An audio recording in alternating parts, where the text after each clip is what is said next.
Hey everyone, so I'm here with the curriculum choices we made for the 2021-2022 school year. We do school year round, so we just had a 2-week break, so tomorrow we will be jumping into our summer schedule. So very quickly, what I have planned for that is basically my kids will just be finishing up or working on some of the lessons that we didn't get done last year. So for my daughter, she was in kindergarten. She will be going into first grade. So we did a Becca for both math and phonics. Now, with math, she is really skilled with numbers. She doesn't seem to have much of an issue. And so she only has, I think, 8 lessons left in this. So this will not last her very long over the summer. So when she's done with this, we'll probably jump straight into her new books. But when it comes to phonics, she did struggle a lot last year. I personally, I'm a huge fan of Abeka, especially in the early years. I think they have an amazing phonics program for teaching children how to read. But my little girl, she just developmentally, she struggled.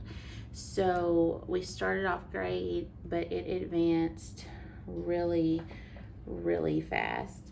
So we only made it to lesson 135, and there's 170 lessons. So what I did was I got her some Explode the Codes to supplement, and when she would start struggling in this book, I would get these out. And so these would be her lessons for the day. I would print stuff off online, and when she seemed to be kind of not struggling so much, we would jump back into Abeka. Now it has gotten to the point now to where she does seem to be doing well with Abeka. I tried doubling up on the lessons, but that started going too fast again, so I backed off, and we're just going to go at her pace. And so we're going to work on this over the summer. I don't know if she'll finish it before the official start of first grade, which of course in homeschool, you know, you have the ability to go at your child's pace. So if she doesn't, she'll just finish it up at the beginning of her first grade year before she goes into the actual first grade books. So, but for her, for first grade, we are going to continue on with Abeka, at least in the math and phonics. So this will be her math book, and my son used this. He did really well. And then I also got the test and speed drills. And then for phonics, she will continue on with Abeka. So my son did well with these, and he was able to do both pages a day. So this is kind of the page that goes along with the lesson plan, and then this is kind of additional seat work to reinforce it. With Amity, I don't know if she's going to be able to do both of these at a day. I may just have to mix and match. I may have to eliminate this some days. I'm just going to have to trial and error with her to see what works with her and what doesn't. And then I did get the test for her. And then I do have the Abeka readers because my son did all this last year, still working on some of it. And I do have the Abeka readers. But again, these may be a little advanced for her. But I don't know. I mean, she is doing really good. She is really improving at a very fast pace right now. So by the time she's done with the K5 book, she may be ready for these readers. I also got her, I don't know how much we'll do this, but I thought I would try it.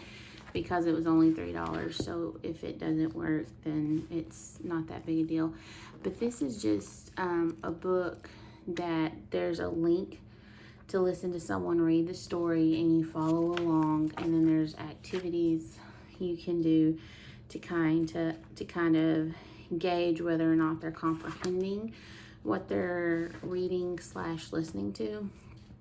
So I got this I thought this might be fun for her to maybe break up the monotony if this gets to, you know, if she's having a week where she's really struggling with this, we may be able to get this out, get her explode the codes out, and, you know, kind of just have a more laid back approach for a few days and then pick up Becca again. For spelling, I am not a huge fan of the spelling program. I understand that the spelling words they choose like reinforce the special sounds that they teach, but I don't know, to me it just picked up really, really fast.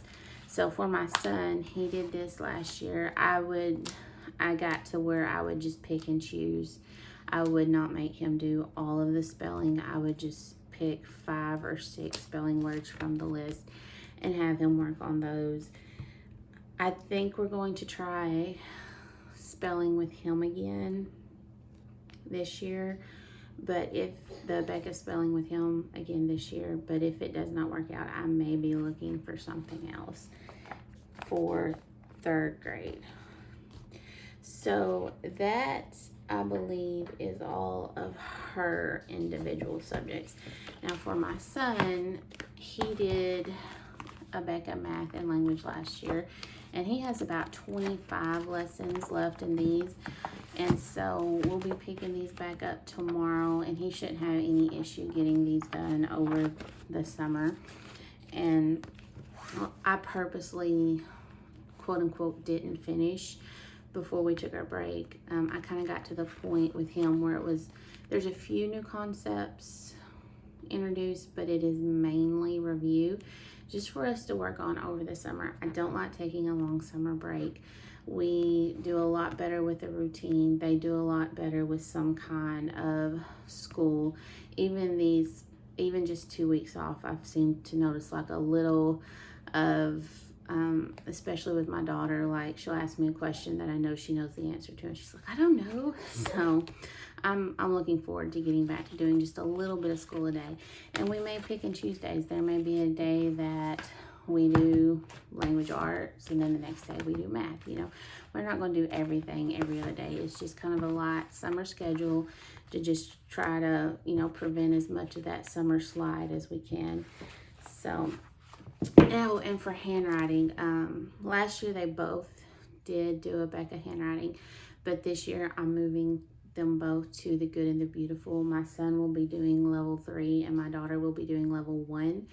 But I don't have those because I bought the digital download so that I could basically pay for it once and just print off for her each year. I only had to buy it once, and then I can print for her each year. But I have not printed those off yet, so I do not have those yet. So for my son, we will be continuing in the Phonics and Language. And this is just one book where the other one had 2. This one just has one. But where the other one, it's the same amount of work, because these 2 right here, you would do this page and then this page, and then the next day you would do the back of both pages. So in this book, it's just front and back. So one book, but not as many pages. And then I also got the test for that. And then in math, he will be continuing on with Becca. And so he has done really, really well in both his math and his reading. I am just thrilled with the reading he is doing. I got the test for that. And then I also picked up the reading comprehension skill sheets and also the spelling. Now this is an old spelling book, but this was actually given to me, so I did not purchase it. So that's why it's an older edition, but it's practically brand new, so he'll be able to work in that. And then we'll see how it goes. Like I said, I'm not, based on last year, I'm not 100% sold on the Abeka spelling program, but I'm going to give it another year and we'll see how it goes this year. So when I got my daughter the Explode the Codes, my son saw that she was working in what he called a fun book, and he wanted a fun book too. So he's a huge Minecraft person. He loves everything Minecraft. He loves the game, he loves the Legos, he loves the books, the unofficial Minecraft books they write about the characters. He reads those all the time. So I found this, and it's just the great big fun workbook for Minecrafters, grades 1 and 2. And it just reinforces things like addition, subtraction, there's story problems. Some things I noticed when he first got it, he would get frustrated because he hadn't learned it yet. But then as he learns it in his curriculum, then he's went back and he's been able to do things. These are his favorite, the ones with the jokes, where you have to find the answer to the riddle or the joke. So sometimes he'll just pick this up and choose to work on this, and for seat work, if I'm working with his sister and need him to keep himself busy for a little while, he'll just grab this and just pick a couple pages to do. So I believe that is it for their individual subjects.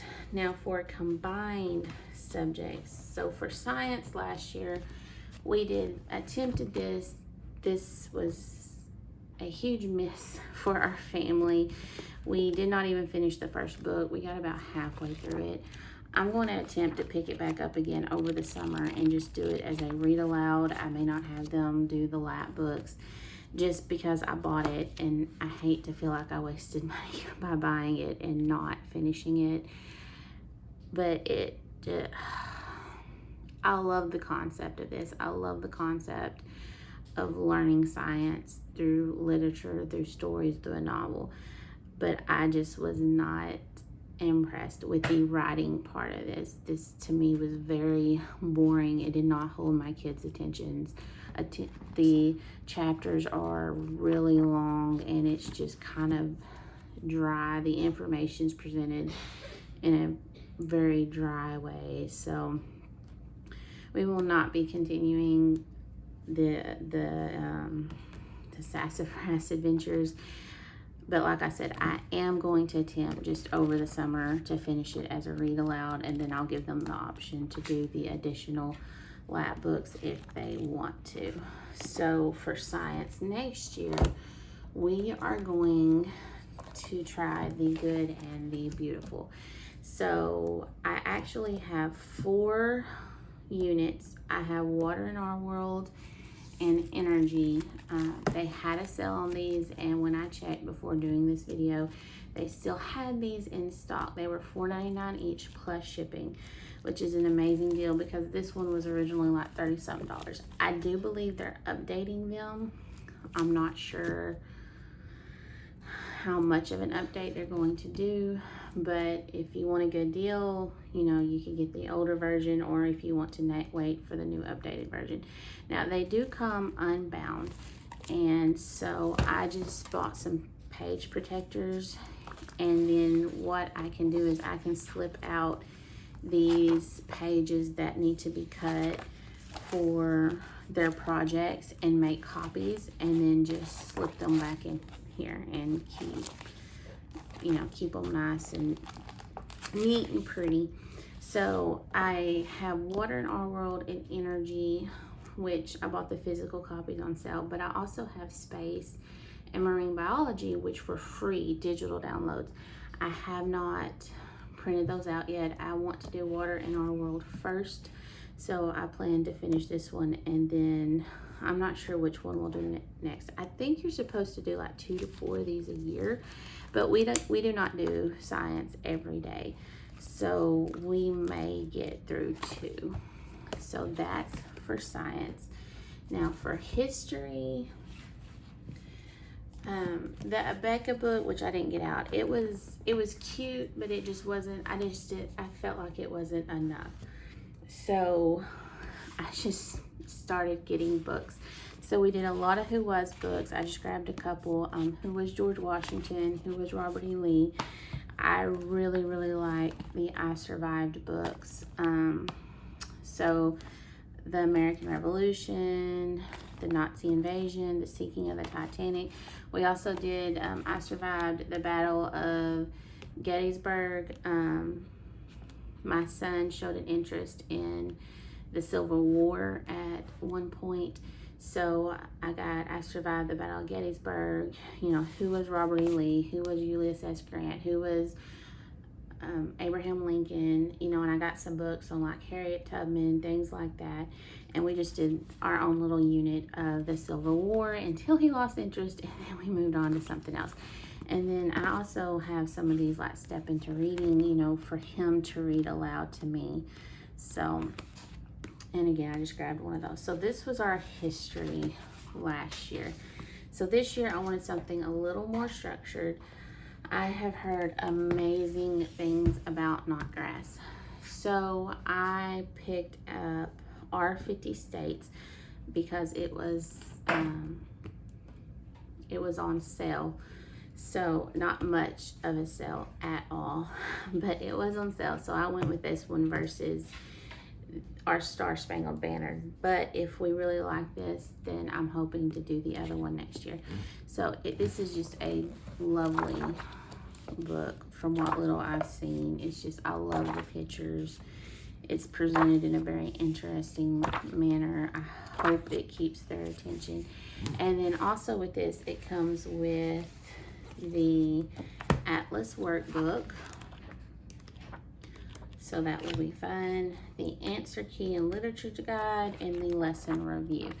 And so I also bought the literature pack that goes with this.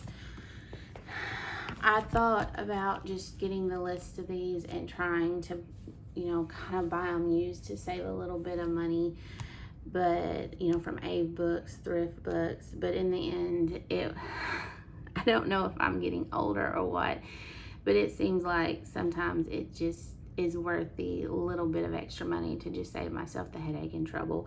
I went through that with my kids' Abeka curriculum. Year before last, I bought all the lesson plans used, and this year, I don't know if it's the influx of homeschooling, but not a lot of people were selling used stuff, and they wanted as much for used as new, and so I ended up just buying all the curriculum plans and teacher's book new straight from Abeka with free shipping.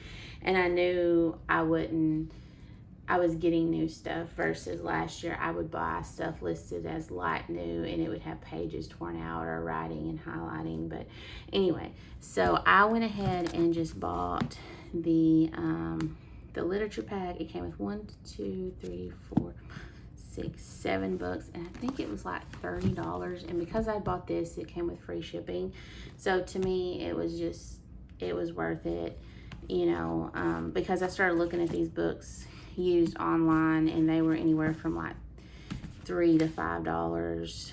Some of them were even more, because some of them, I guess, I don't know if they were hard to find or more desirable or what, but anyway, when I did the math, I would have ended up saving like $5. So I just went ahead and bought the new pack. So to go with the 50 States, there's the story of George Washington Carver, the adventures of Patty and Beaver, Philip of Texas, the Trumpet of the Swan. I remember this book from when I was in school. Soft Rain, a story of the Cherokee Trail of Tears. I will probably cry during this one. The Cabin Faced West, and Rabbit Hill. So far, that is our plan for the upcoming school year. Thank you guys so much for watching, and I will talk to y'all later. Bye.